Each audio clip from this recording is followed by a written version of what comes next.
look at this whole issue about who become a DCE, how they are appointed, how they are selected, and we need to curb it. Other than that, even in Greater Accra alone, sir, the troubles we are seeing is too much for us as a nation, and that is an area the police will need to keep an eye, and the president must take an eye seriously. I have asked a question.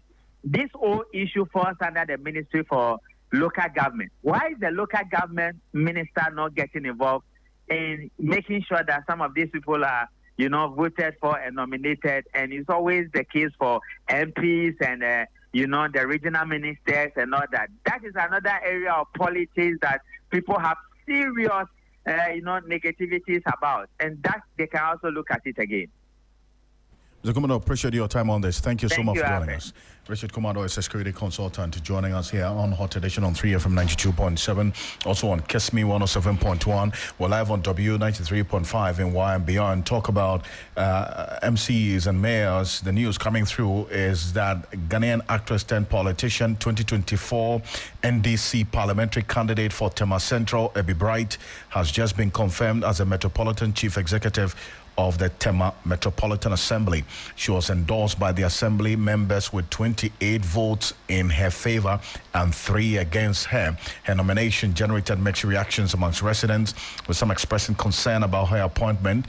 But at her swearing-in ceremony that's today by the Greater Accra Regional Minister Ebi Bright, now the first female mayor of Tema, pledged her commitment to advancing the president's 24-hour economy initiative, and that is what is coming through right now. So Ebi Bright has just been sworn in as the first female mayor of Tema as we speak, and Stanley Bleu is there for us, so he's going to be joining us shortly with some more details on this one and how things are playing out in the Tema Metropolis. But before we get into that, a 5-member investigative committee appointed by President John Dramani Mahama has submitted its comprehensive report on the 2023 Akosombo Dam spillage, outlining critical recommendations to enhance disaster response and provide relief to affected communities.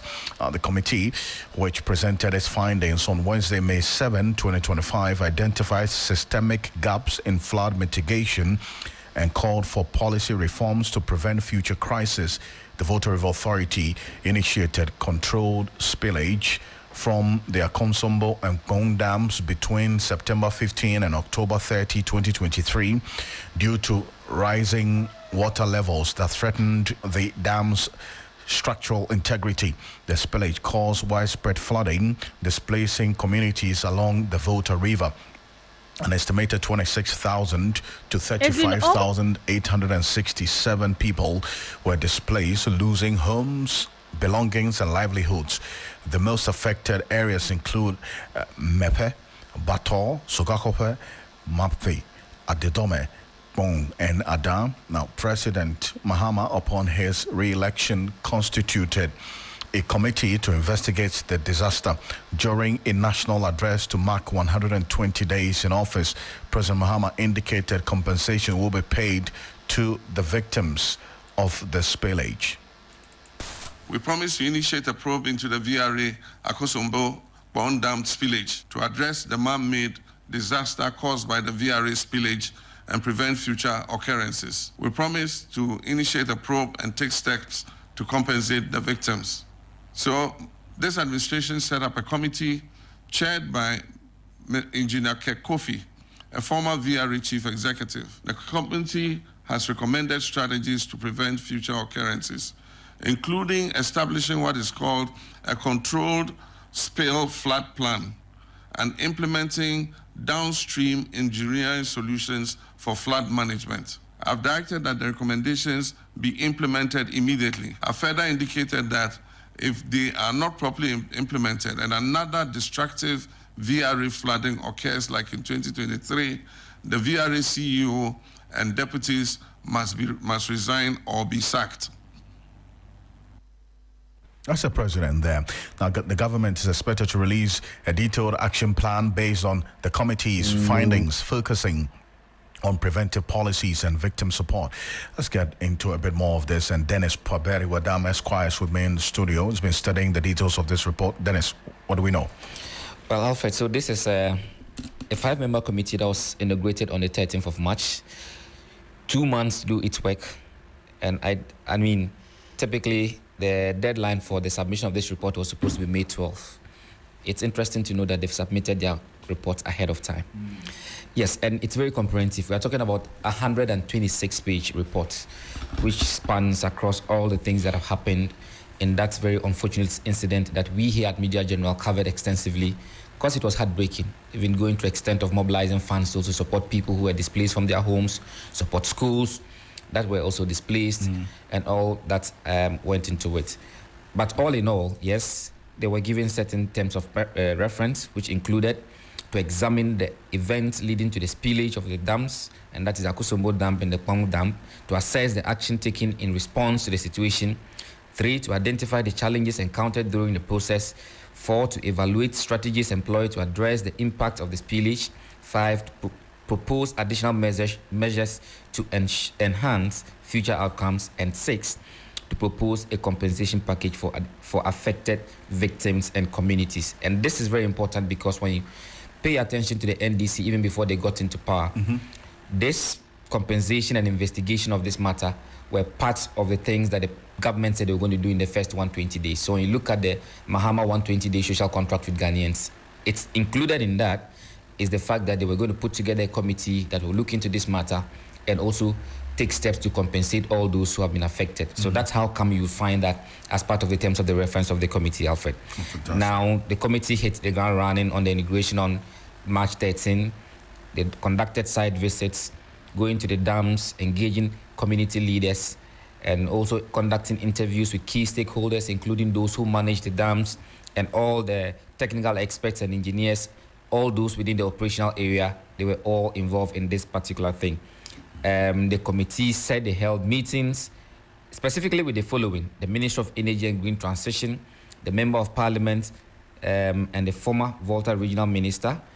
They also had meetings with the current and the former Chief Executive Officer of the VRA, the VRA technical team, both of the Akosombo Dam, Akose Power Plant, chiefs, opinion leaders, and the persons who have been affected.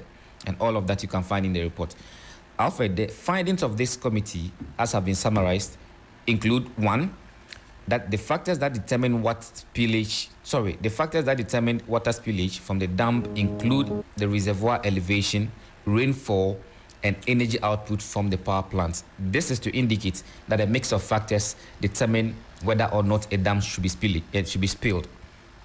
2, that the Akosombo Dam recorded a maximum water inflow of 477,984 cubic feet per second on September 18, 2023 at the Akosombo hydrometric station. And that historically, exercises have shown that in 1968, the volume was 5 times the volume spilled in 2023. So the figure that I mentioned a while ago, which is 477,984 cubic feet per second, that's in 1968. The volume of water that was spilled was 5 times more than that number, that figure. I see. Indicating that there could be larger volumes of water spill in the future due to climate change uncertainties. And that is to establish the point that what we had seen to be devastating, with that amount of water, it can actually be more. Because in 1968, it was 5 times more than that figure. I see. So they also indicated by way of findings that the examination of events leading to the spillage was primarily caused by releasing approximately 800 MAF volume of water from million acre feet. Million acre feet volumes of water from the Akosombo Dam to prevent the dam's destruction overtopping due to high reservoir water levels. Other contributing factors included unprecedented rainfall due to climate change and human activities exacerbating flood risk. Breaching the dam could have resulted in a catastrophic chain of events in the country. Right. Findings number 6 is the fact that VRA's emergency preparedness plan specifies the rules and the responsibilities of all stakeholders, including the VRA, NADMO, district assemblies, securities agencies, etc. When an emergency occurs. The Emergency Preparedness Plan, that's the EPP, was used to manage the disaster caused by the spillage and was the most technical document to be understood by various non-technical stakeholders. While VRA had socialized the document with all stakeholders and conducted a simulation exercise for some selected communities before the spill, high turnout and division amongst DCEs and other opinion leaders, it was difficult to implement this to the letter. They also found out that the response involved various government agencies, including the Volta River Authority and the National Disaster Management Organization, NADMO, that while there were efforts to provide immediate assistance, gaps in communication, resource allocation, and community engagement were identified. They continue by saying that the committee noted operational challenges such as a lack of local disaster preparedness plans and inadequate evacuation resources that hampered the emergency response process, communication breakdowns and skepticism among community members regarding the information provided by authorities further complicated response efforts. There's also the issues that relate to community challenges, and that the committee also noted that the land tenure attachment by the people, economic reliance on location, fear of unpredictability, insufficient financial resources and support from authorities, restricted housing options, historical precedent of spillage, and cultural resistance were factors that made most affected people unwilling to relocate during the spill event. Right. There's also the point they make about temporal accommodation, and that the committee noted with concern that some affected persons were still housed in tents at the mercy of the weather, refusing to relocate to temporary accommodation built by VRA. They cited a lack of privacy as families were required to share rooms. This was a disaster. Indeed. And it's a very important point you make. And Dennis, I'm going to hold you on to that a bit because our guests would have to just go into a quick meeting from what we're hearing. Engineer Kek Kofi, thankfully, is joining us on the telephone. Right. He's the chair of this 5-member investigative committee. I thank you so much, Engineer Kek Kofi, for joining us here on Hot Edition. Thank you for having me. Now, hearing that this spillage, which lasted 46 days, discharging approximately 8 million acre-feet of water, is actually lesser than the historical data, which shows that somewhere in 1968, the spill was 5 times larger. What should we be thinking about doing now? I mean, to ensure that if this has to happen again, we would have learned the right lessons and put the right measures in place for the years ahead of us. This is an excellent question. Let me thank you again for going through the executive summary of the report, and especially the findings.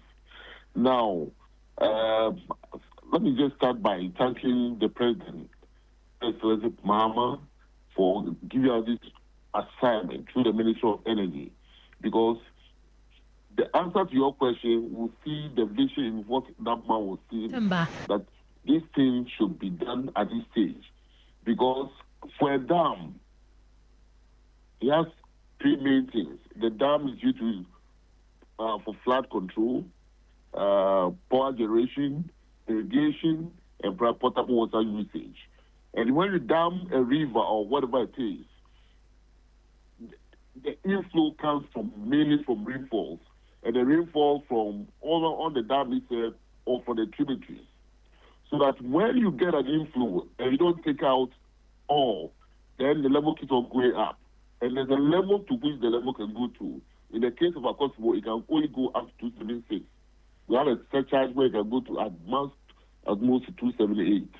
Okay, and that's what it is. Anything above that, you put the dam at risk.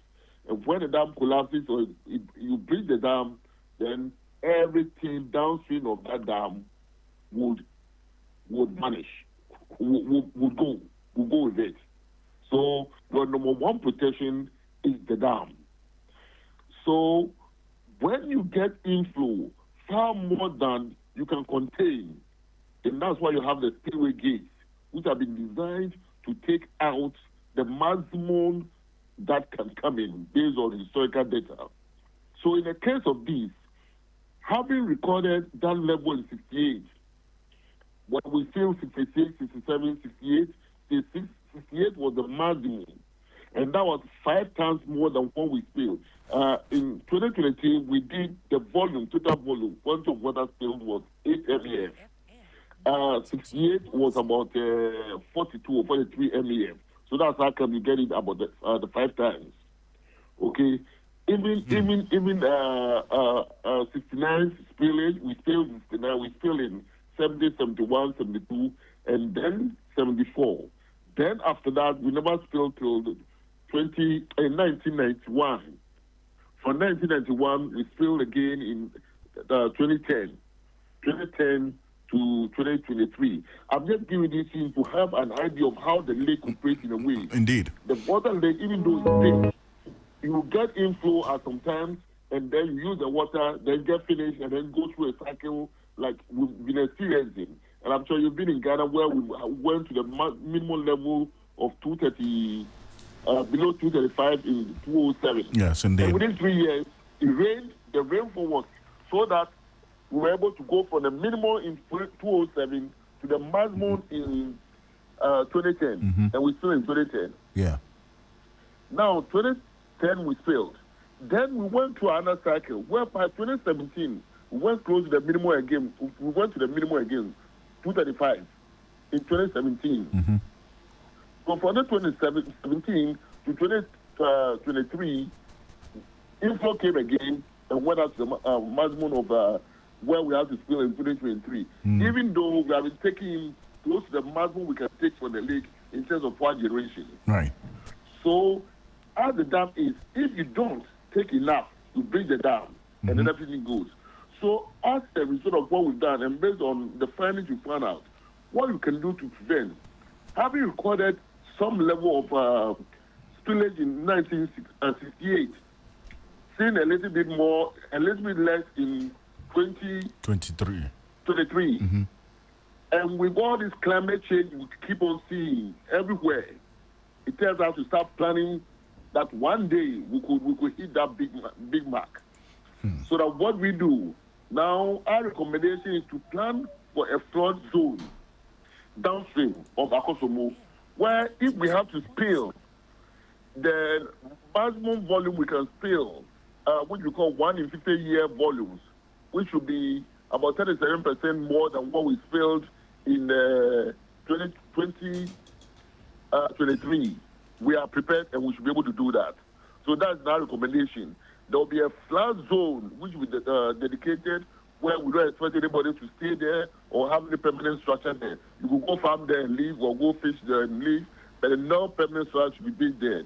And by the EPP, all these areas will be done.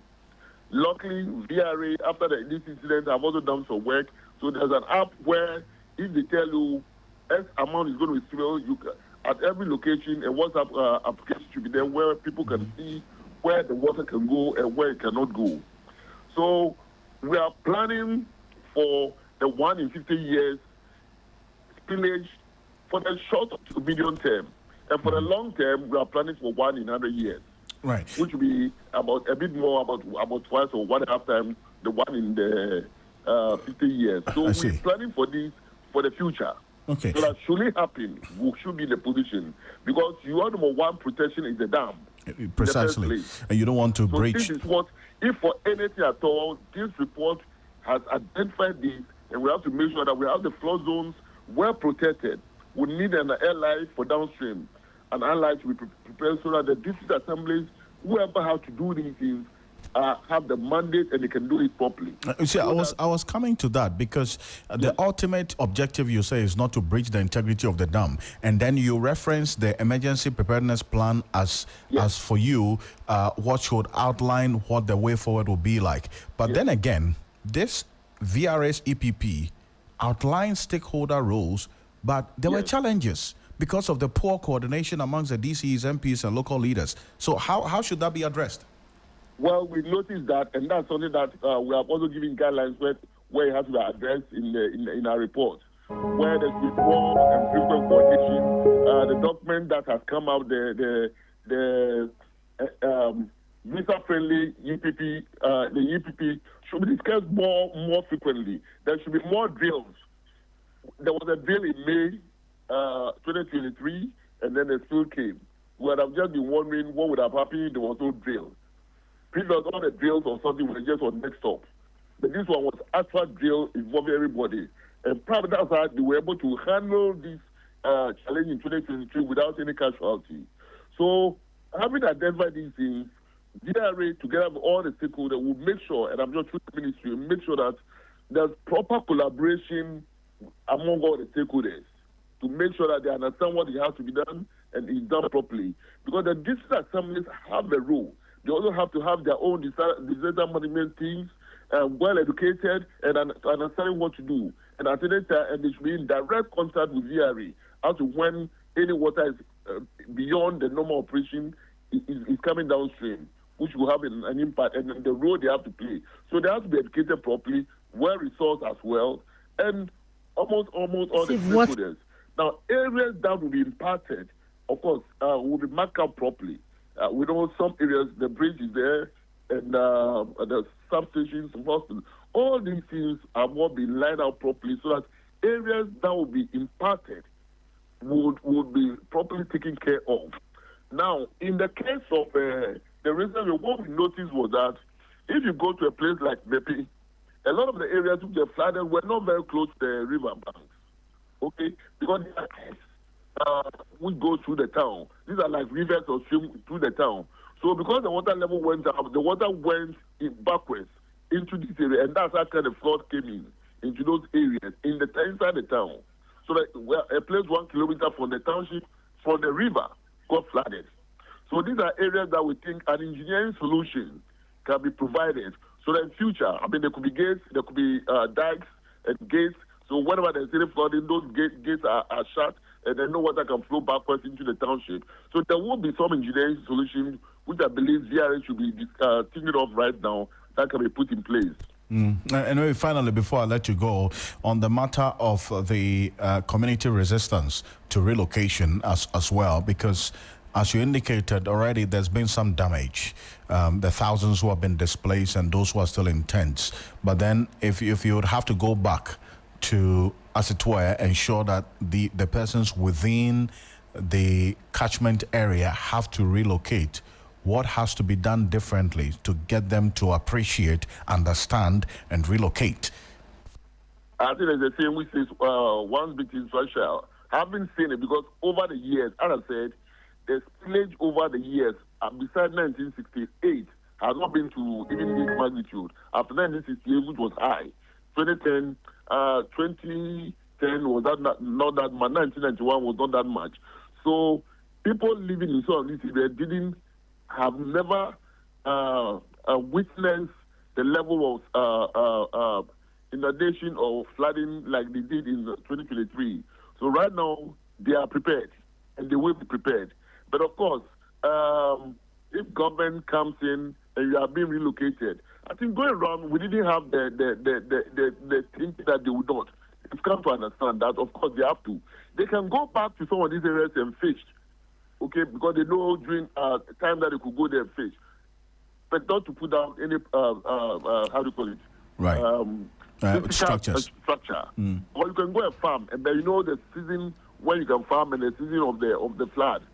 But let me conclude by also saying that, you see, the dam itself has also provided some sort of comfort to the people downstream, because flooding downstream has been perennial, which has been very frequent in the very past when the dam was not there. But now that the dam is there, that is controlled. Because the water which would have flooded, because this big water comes from all over and it comes to enter the sea. So as it gets into the sea, with whatever water comes every year, the place gets flooded because it's a bit flat. But now that we have the dam, the Akosombo and Pond Dam, it protects downstream from flooding. So these are some of the positive benefits of the dam. But of course, their livelihood, talking about their compensation, for instance, they think that they should have also been compensated when Akosombo was built, because their livelihood was impacted in a way, because what they used to do, or the sort of fishing they were doing before the dam was created, after the dam, they couldn't do that. I sort of agree with them. So we also recommended that, well, some level of that should be considered. And they've had the thinking that they should have been compensated ever since the Akosombo was built, way back in the 60s. So that has been the back of their mind. And that's why they think for now, they have to be taken care of, which we also agree with them. And I do appreciate your thoughts on this. Yes. And then people upstream to upstream, you know, some areas, you know, T region, up north, Savannah and Water region, well, part of the Water region, were also flooded. But then these people living in the areas within the 280 contours where they are not supposed to. But I've got VR's inability to enforce together with the MCs and the various stakeholders that people don't live within those areas have also resulted in that. So if we cannot enforce and people are living there and they have been flooded, well, I think they also need some level of compensation. And then now going forward, some physical structure should be put there. And I know VRA said they are going to put bamboo to demarcate the 280 shoreline so that nobody lives below that. Okay. So I think with all these exercises upstream, planting of mangroves downstream at the flood zones, this will help so that should there be any flood in the future of a magnitude more than what we've seen in 2023, we should be able to spill and then handle it. Right. And as I said, spillage is very important to safeguard the dam. Indeed. And I do appreciate your thoughts on this. And I think good work done is in order because you even submitted this report before the deadline of May 12. Congratulations to you and the team. Thank you very much. And I think it's good I have to thank my team because we have to work day and night and make sure we finish on time. Because you may never know, we are already in April. Nobody knows what's going to happen this year. Indeed. So whatever recommendation, we have to start working on them quickly. Indeed. And thank you. April, May, we are in May. You are May, June, yes. July, rainfall is going to start again. And of course, if we are able to come out with recommendations and we start looking at them seriously, we never be caught with our pants down. Certainly. Thank you so much for your time, sir. And I wish you well. You are very welcome. Thank you very much. Engineer Kek Kofi is chairman of the 5-member investigative committee into this Akosombo Dam spillage. And Dennis, let's round up with the last few recommendations in that committee report. Well, so by way of recommendations, the committee says that there should be a national resettlement and disaster plan and fund. And that's the committee says that establishing such a permanent fund will support displaced persons and reconstruction efforts. They also recommend an improved early warning system, and that's, they say, would upgrade technical forecasting tools and also ensure clear public communication. They are also recommending mandatory disaster drills, and that's regular community-based drills that will ensure preparedness. This committee is also recommending legislative reforms by way of amending the NADMO Act to enhance disaster response powers and also to enact laws to comply with key agencies that include the VRA to act proactively. They are also recommending that a permanent resettlement plan be put in place so as to move beyond temporary shelters to plan communities with infrastructure. And then also they have a recommendation on environmental safeguards, which they say is to review and upgrade dam operation protocols to minimize future spill impact. So that's just a summary of what they've been saying by way of recommendations, Alfred. Good stuff, Dennis. Thank you so much. There's more of this on 3news.com. Make some time and visit 3news.com. This is Hot Edition. We're live on KSME 107.1 and on W93.5 in Wa and beyond. The naming of the Ghana cedi by Bloomberg as the world's best performing currency for the month of April appears to have given the business community some confidence. The cedi this month appreciated nearly 16% against the dollar since the start of April 2025 per Bloomberg's own analysis. The currency's rally has helped ease inflationary pressures, contributing to Ghana's lowest inflation rate in 8 months. Consumer price inflation fell to 21.2% in April, down from 22.4% in March. Government Secretary Al-Hassan Idris announced in Accra yesterday. Monthly price increases slowed to 0.8%, driven largely by falling import costs due to the city's strength. Now, Bloomberg data showed that since the beginning of April, the cedi has outpaced all global currencies in terms of gains against the dollar. bolstering consumer confidence and easing pressure on the cost of imported goods. Despite this progress, analysts say it's unlikely the Bank of Ghana will rush to lower interest rates. I'm talking about the policy rate at its upcoming policy meeting. Well, we'll get into it and then find out sustainability measures of it, a question about sustainability as well. But let's get an understanding of this shortly. And Wisdom Safo is with our research team, is joining me in the studio. Wisdom, let's get into the trajectory of the city's rise over the period. How has it been from January to now? Yeah, okay. So, Alfred, currently today, I went to 3 places. I went to the Forex Bureau, I went to 2 banks, and at the bank, they are actually selling the US dollar to the cedi at the rate of 12.6 Ghana cedis. So 1 US dollar is 12.6 cedis at the banks. And at the Forex Bureau, it ranges between 12 cedis to 12.5 Ghana cedis. But at the BOG website, they're actually trading it at 13.1 Ghana cedis. But how did we get here? Alfred, we started this year around somewhere 15.52 Ghana cedis to the dollar. And it has declined. And by April 1st, it was trading at 15.36. But currently, at the BOG rate, we are having something around 13.01. Now, the research desk actually tried to have some introspection into the causes of this hike. And we attributed this to 4 major factors. Now, the first factor that we identified was that the BOG actually injected $490 million into the forex market in 2025 of this year, and they are actually having some tight liquidity measures, including rejecting some amount of borrowing from the treasury bills market, as well as an increased gold export. Alfred, actually, in between January and April of this year, 2025, we have exported a gold amounting to $2.7 billion.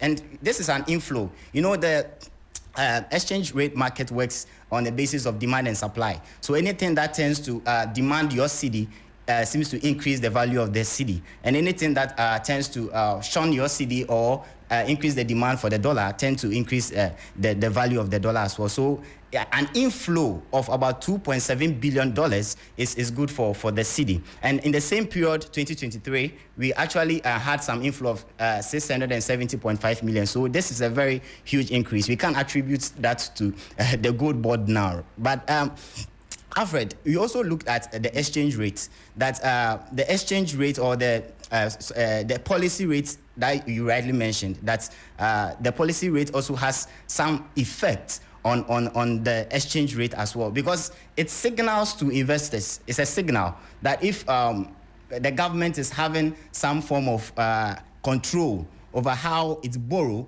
or the rate at which it's borrowed, it's kind of increase or boost investor confidence. And it kind of signals to other people that, look, I'm a country that is responsible about borrowing. And if people come and invest in my country, they will actually reap returns. So these are the things and the details that we actually gathered. And finally, you can't exclude the US-China situation. And especially the US, you all remember, slapped a lot of taxes on countries around the globe. And, you know, they didn't factor the taste and preference of the US citizens. So though they have increased taxes for foreign countries, they are still importing and having high import deficits. So meaning the US economy is actually demanding more of foreign currencies. And because they are demanding more of foreign currencies, they tend to put pressure on their own domestic currency. Right. So US dollar is also shaking generally on the international market.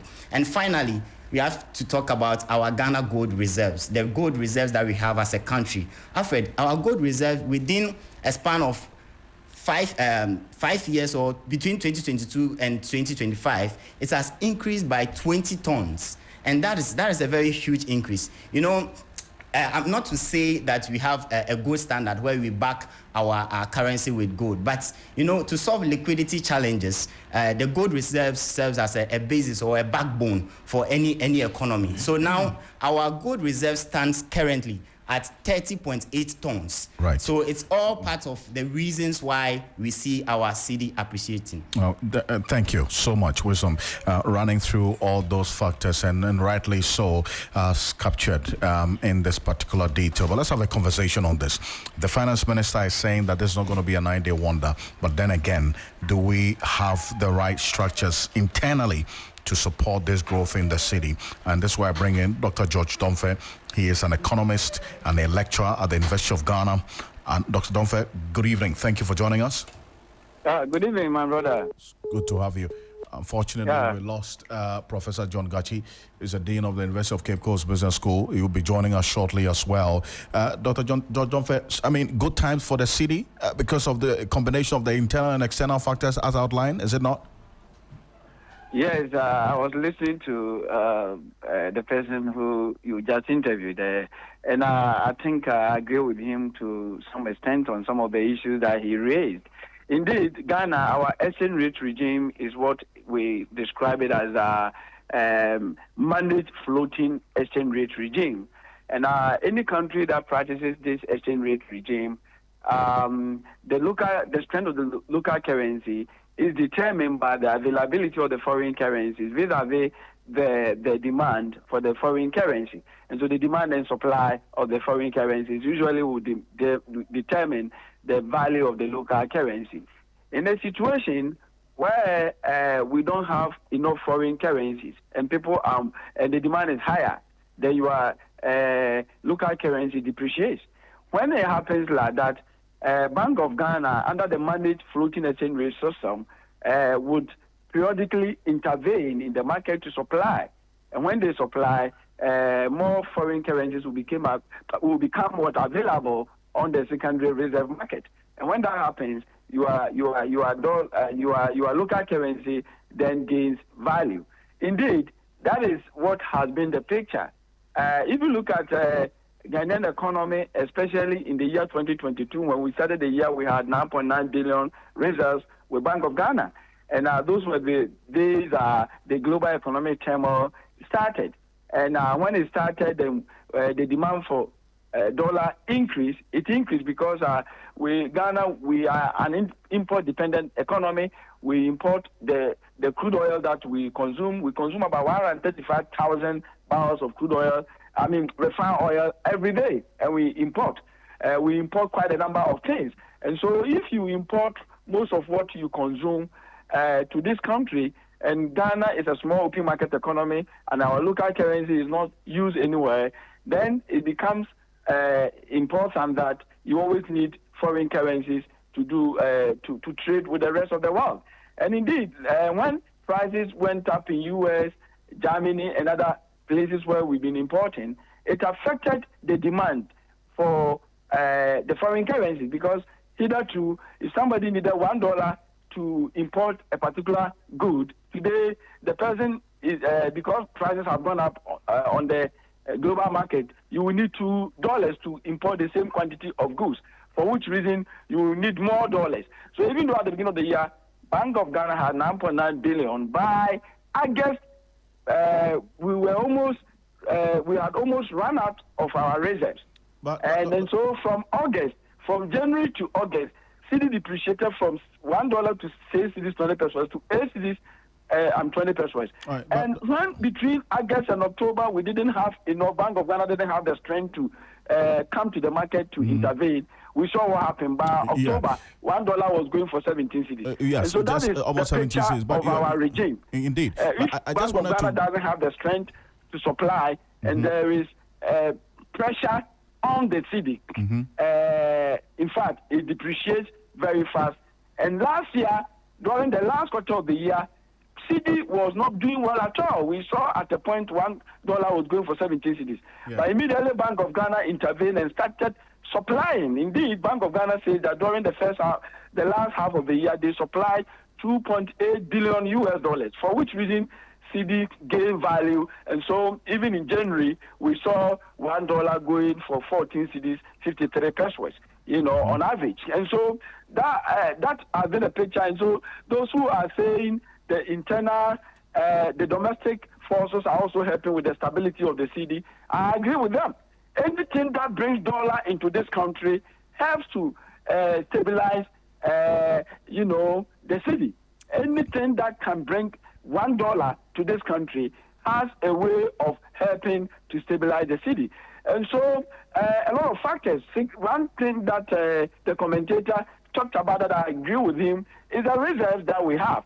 You cannot give what you don't have. So for Bank of Ghana to be able to intervene in the market to protect the value of the cedi, they must have gross international reserves.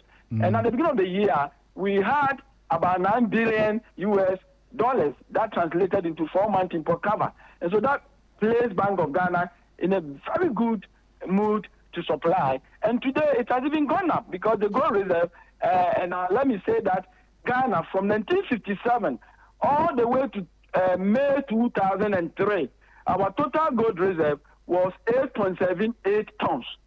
So as a country, we haven't done enough to keep more gold. U.S. currency is so strong because they have thousands of tons of gold. But Ghana, no, we had only 8.78 tons of gold. But since June 2023, Bank of Ghana started buying gold with cedi, with the local currency. So fact is, that process has helped the bank. Yes. So since June 2023, Dr. Donfe, fact is that the cedi is stronger today. I think you've just touched on it. But then again, let's underscore the fact that the cedi is stronger today. From what you say, not primarily because of our gold reserves, but the exchange rate is more stable because the cedi appreciating today is because of the significant surge in dollar inflows on the back of the unprecedented gold exports that we are seeing now. No, I didn't say that. I want to say that all those factors, theoretically, all those factors can help cedi to be stronger. Okay. So the surge in gold export really is bringing in dollar. So it can have positive impact on the cedi. And I'm also talking about the reserves, that now that the reserves is very high, you know what it does? When your reserves goes beyond 4-month import cover, at the beginning of the year, our reserves hovered around 4-month import cover.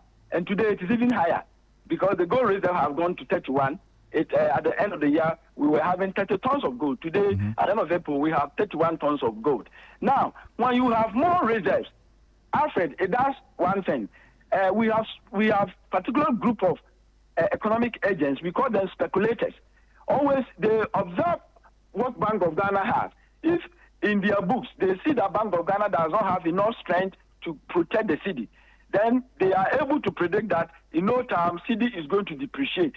For which reason they would go to the market and buy more dollars. And then later when cedi depreciates, they will then sell and make more profit. We call them speculators. And so when we talk about demand for money, including dollar, we have 3 motives for demand for dollar. One is what? Speculative motive. Indeed. The speculative motive, the people don't go to market when they see Bank of Ghana has become very strong. And so anytime Bank of Ghana builds that reserves, it provides that buffer, and it provides that signals that we are ready to fight for the cedi. And so those who want to attack the cedi will then run away for the cedi to have its peace. And so if you look at it from that perspective, Bank of Ghana's reserves, either they supply, when they supply as they did at the third quarter of last year, they did so, and the cedi became very strong. Right. When they intervene directly into the market, it helps your local currency to be stronger. But even when they have not intervened, and for the mere fact that they have so much there, will deter the speculators away from getting into the market. I appreciate you for this. And it's a very important point that you make. And this is why I bring in Dr. Joseph for being is the president of the Ghana Union of Trade Association, GOTA. Dr. Bing, good times for you traders at least, because clearly when the cedi is depreciating, it impacts on you negatively. The appreciation must be putting some smiles on your face, is it not? Yeah, it is a great relief and respite for business people. And so it is very welcome, and that's why we are all very excited and we are very happy. At least we are able to recoup some of the losses over the years. And it's not only that we are recouping the losses for ourselves, but we have the obligation to also share the gains to our consumers. Because the business that we do not do it in isolation. If our consumers or our customers are hard up in terms of prices and all that, they are unable to buy as much as they could. And business thrives on turnover. So we have to relieve them of these high prices so that they can also help us to increase our turnover. Business thrives on turnover. Because if you are able to service your debt, it means that you have to be able to turn your stocks to be able to go and pay the debts that you pay. So this thing is going to be multifaceted. It's going to help us also to reduce our indebtedness to the banks. We are saving at the port, but when we go and clear, the dollar is used as a benchmark for clearance. So once the price the dollar has come down, it means that we are going to have some savings with regards to our duties. At the same time, we are also saving with the exchange itself. Let's say, for instance, the dollar was 16, and then you have to go and fund 1.6 million to buy $100,000. Now you are going to fund 1,350,000 to buy same value of 100,000, making a save of about 250,000. It will help you to up your capital, and at the same time you have some room to pass it on to your consumer, who then his purchase power will go up for him to buy more, for you to be able to do your business. So it's very good. It is also bringing positive speculation. Positive speculation will then going to do away with the people saving dollar as a store of value. And so in every angle, this thing is going to help us. It's going to help us to be very competitive, because we also do business in competition with our neighboring countries. You will realize that we normally go to Togo, Nigeria to buy goods. If the dollar comes down, our prices come down, it means that the reverse is going to take place for us to enhance on our businesses. And I do appreciate your thoughts on this. So, all things being equal, consumers listening to you right now should expect some reduction in prices of goods and services. All things being equal. Definitely, because you see, normally they say that when the city gains strength, we do not reduce prices. That is not true. If there's a clear predictability, and then you know that the reduction is significant as the one we are seeing, because it's obvious that this reduction is very, very significant, that you may not have any option than to reduce the prices. You see, the market that we have here is not a monopolistic one. It's a highly competitive one. You see the same commodity being sold by thousands of traders. It means that there's a competition here, and that everybody will want to price, or you do not even want to overprice yourself out of the market. And so definitely when you have some gains in terms of calculating your cost and all that, and the SM rate is a very significant component of price calculation, then of course we are going to see some significant changes in the prices positively. I appreciate your time on this. And my colleague Bismarck was just asking about timelines, when we should expect this reduction in the price of goods and services. Okay, so if you really understand what is happening in the market, we have the importers who import and who normally trade in this forest. And so when the goods come, we sell to the retailers. And unfortunately, the retailers are normal the importers, because there are many. So we supply to them and for them to sell. So they are at disadvantage. At the moment, when we are talking about the reduction of the forex and all that, forex rates and all that, they are not bearing it directly. Means that they have already bought some of the goods. And then, but what I normally advise them is to strike a reasonable average so that you do not overprice your items, because others are going to have it cheaper.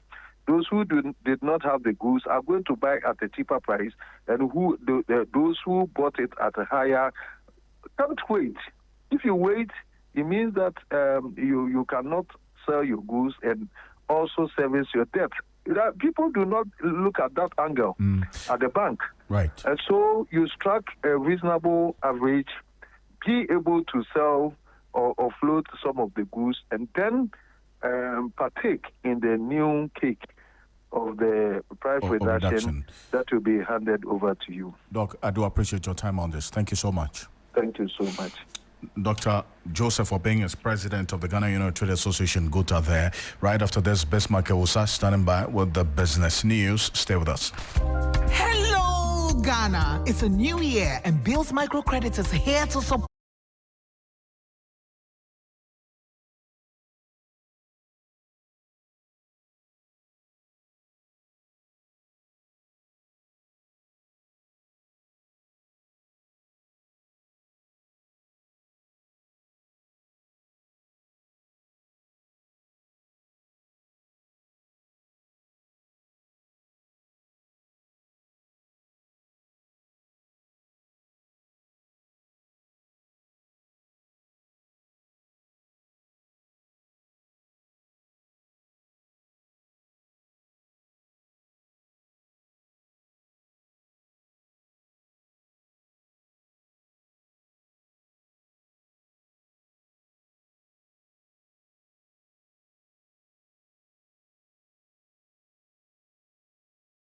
Frequency 92.7 3 FM.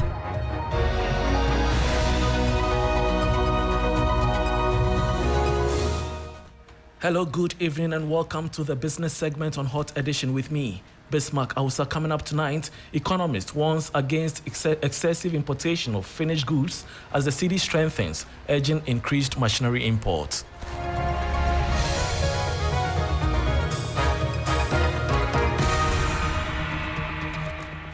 The city has been ranked the world's best performing currency. Thanks for your company. Now to the detail. A senior lecturer at the University of Professional Studies, Dr. Eric Boakye-Adom, has cautioned against increased importation of finished goods as the Ghanaian cedi strengthens against the US dollar.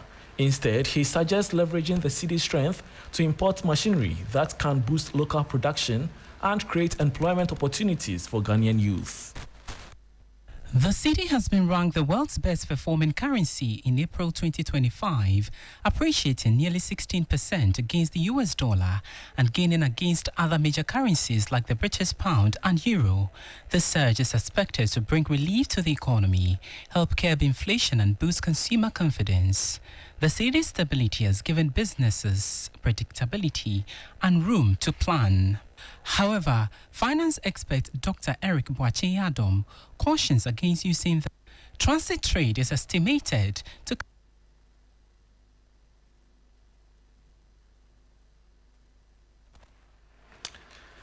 Now, the Ghana Shippers Authority is calling for collaboration between all stakeholders within the shipping and haulage industry to address perennial challenges affecting cargo handling and transportation along Ghana's transit routes.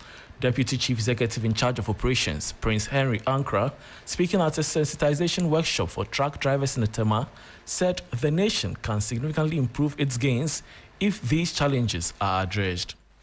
Transit trade is estimated to contribute over $34 million annually to Ghana's economy from services associated with the handling and movement of transit cargo, payments of haulage truck operators, freight forwarders, electronic tracking operators, and fuel stations.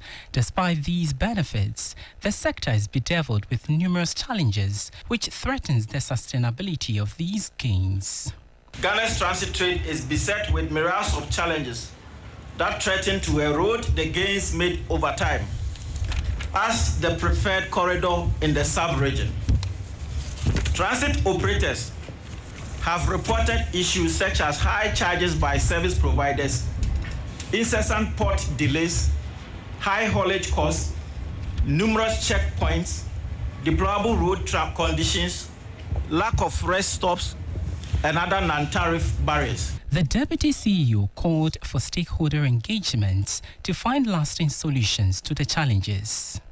Government, on its part, has enacted facilitation of transit trade in the Ghana Shippers Authority Act 2024, Act 112, to strengthen the authority's arm in streamlining processes of service providers and stakeholders for the benefit of all players in the industry.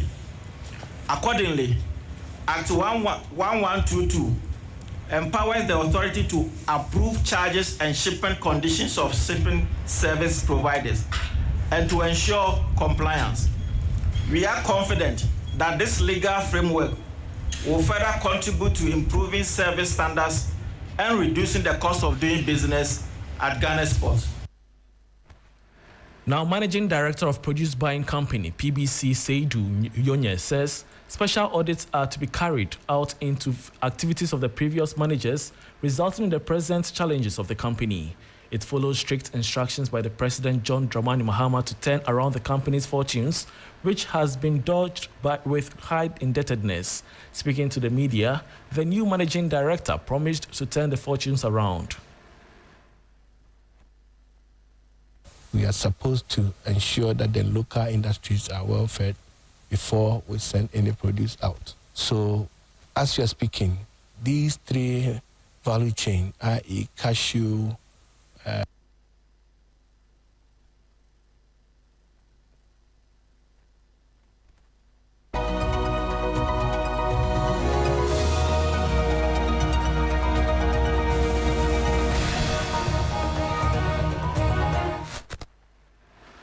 Moving on, acting CEO of the Three Crops Development Authority, Dr. Andy Osei-Okra, has emphasized the importance of streamlining the rubber industry.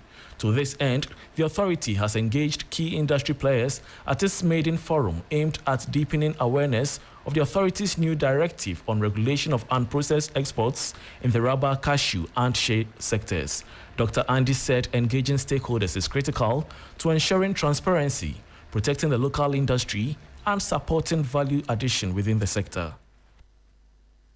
Ensure that the local industries are well fed before we send any produce out. So, as you are speaking, these three value chain, i.e. cashew, rubber, and shea, the production levels are low and local industries are suffering.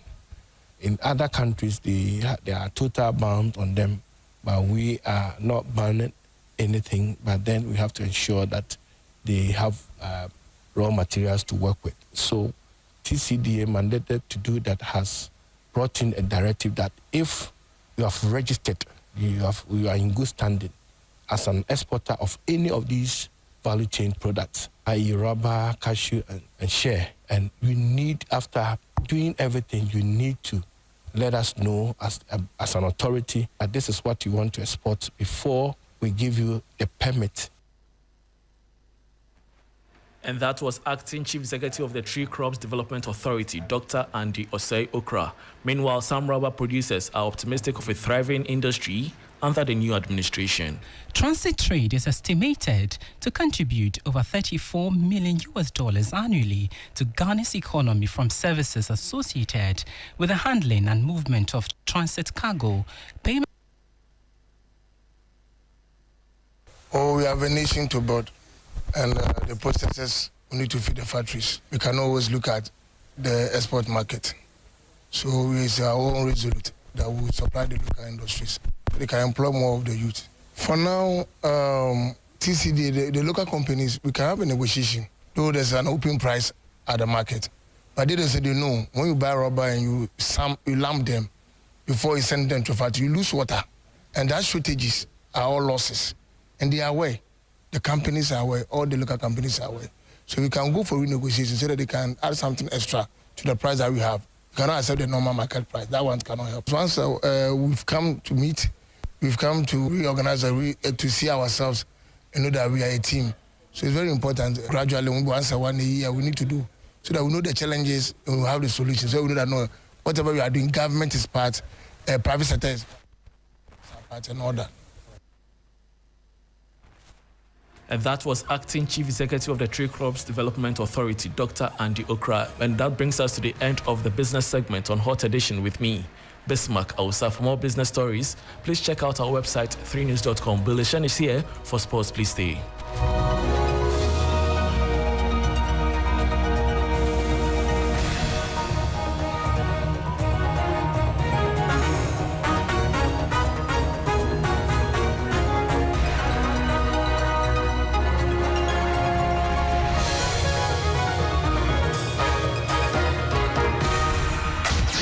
Accra gets busy on this frequency. 92.7 3 FM.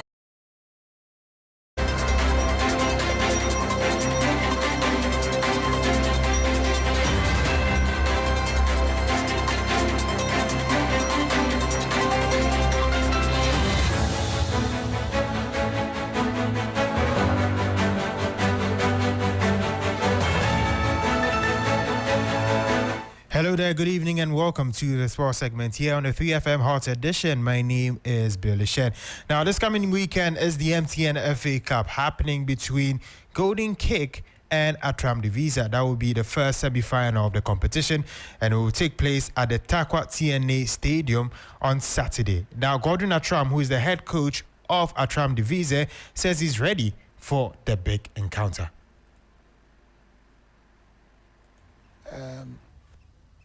We really planned for it.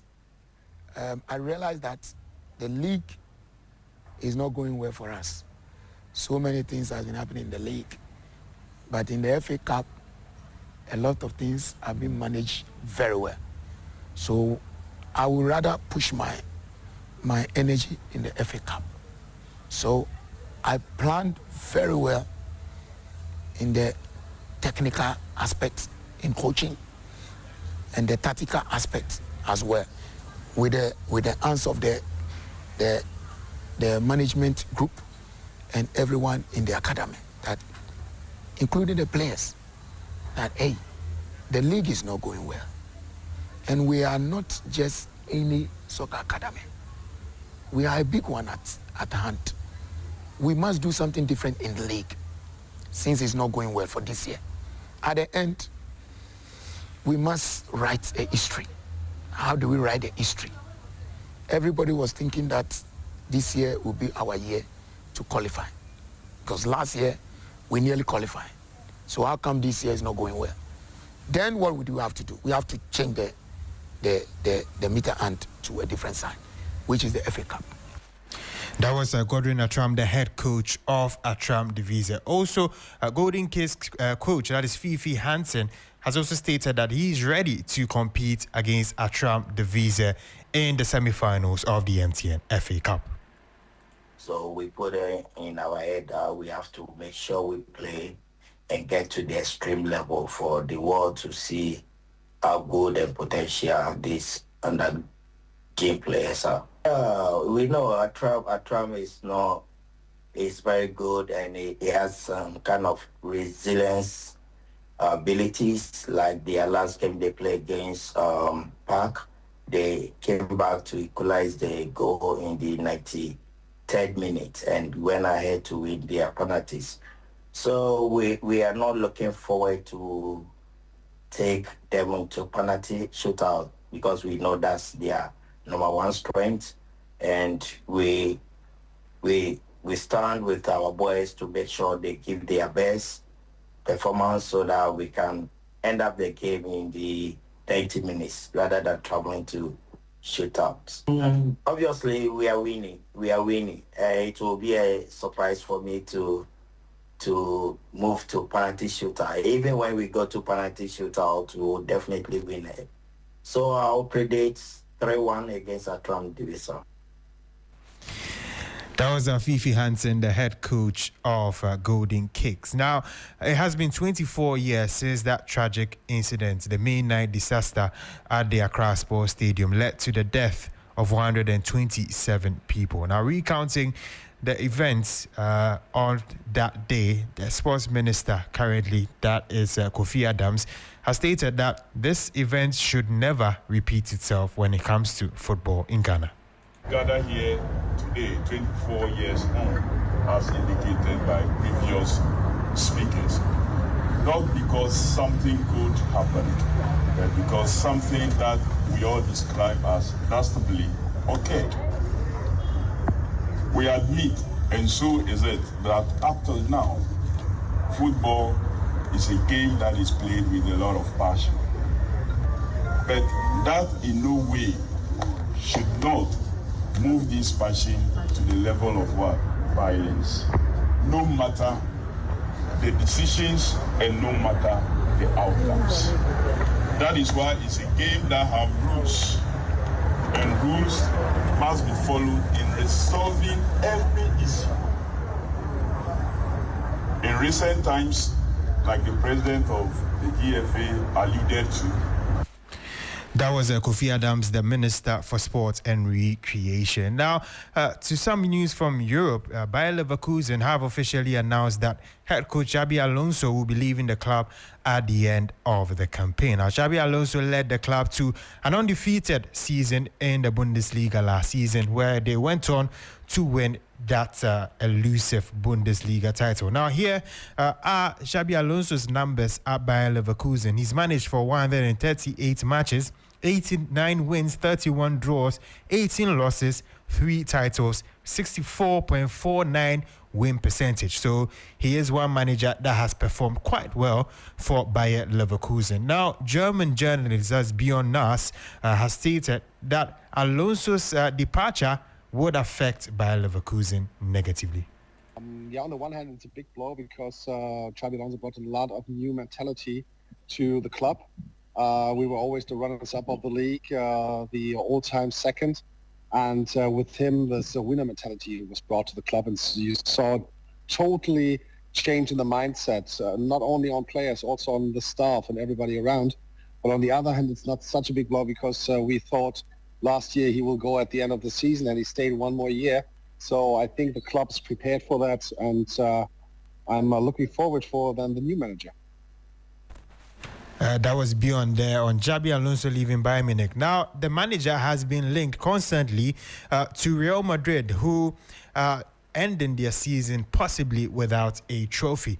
Now, Xabi Alonso has been constantly linked to Real Madrid to replace Carlo Ancelotti. Now, Bjorn believes that Xabi Alonso might be making the right decision or not by joining Real Madrid. So I think he's smart, and if he thinks he can do Real Madrid and feels it here and not with his heart, then I think maybe he will be right and I will be wrong. And I also was wrong when he came to Leverkusen because I was not convinced to take a young coach like him, and I was not convinced that this is the right move. But at the end, he was right to do it. The people in Leverkusen were right to take him and trust him. And so the word in Xabi, we trust, was mentioned not just once last year by the Leverkusen supporters. That was Bjorn Nass, journalist from Germany, speaking exclusively to 3 Sports. Now, before we do go, some news from the World Relays Championships. Now, Ghana has a 5-member team to compete in the 4x100 meter relays for a place in the World Athletics Championships. Now, here is the lineup for Team Ghana: Barnabas Ageh, Joseph Polamoa, Mustafa Bokpin, Ibrahim Fuseni, and Sean Safu Entry. No Benjamin Azamati and no other athletes will be competing, like Isaac Botiu as well, who was part of Team Ghana for the Olympic Games in 2024. But Ghana's race is set. They will be competing on Saturday evening at 8:25 p.m. And in Heat 1, that is where they will be. If they manage to finish in the top 2, they will automatically qualify to the World Athletics Championships. But they'll be competing against these countries: Korea, Colombia, Great Britain, France, and Poland. Currently, Ghana's national record is 38.07 seconds. That of Korea is 38.68 seconds. Colombia is 38.48 seconds. Great Britain have a better national record, 37.36. France also have a better national record, 37.79. And Poland have a lower national record of 38.15. And so Ghana do have some tough competition, especially with Great Britain and France. Bringing an end to sports here on Sunrise, on Hot Edition on 3FM 92.7. My name is Bill Ishen. And, of course, we have a lot more with you, with Alfred and the rest of the team. Do stay.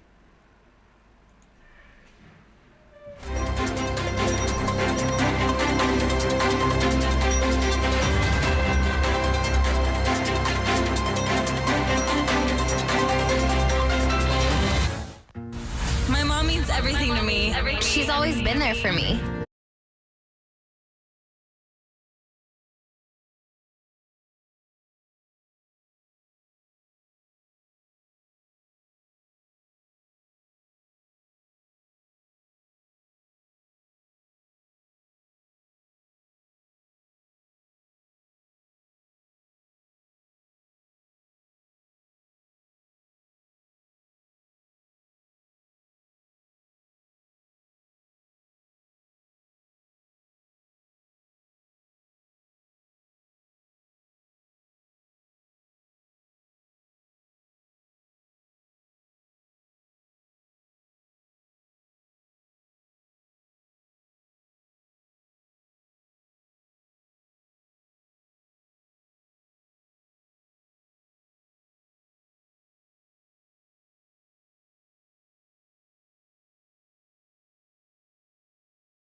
Welcome back. Acting CEO of the Tree Crops Development Authority, Dr. Andy Okra, has emphasized the importance of streamlining the rubber industry.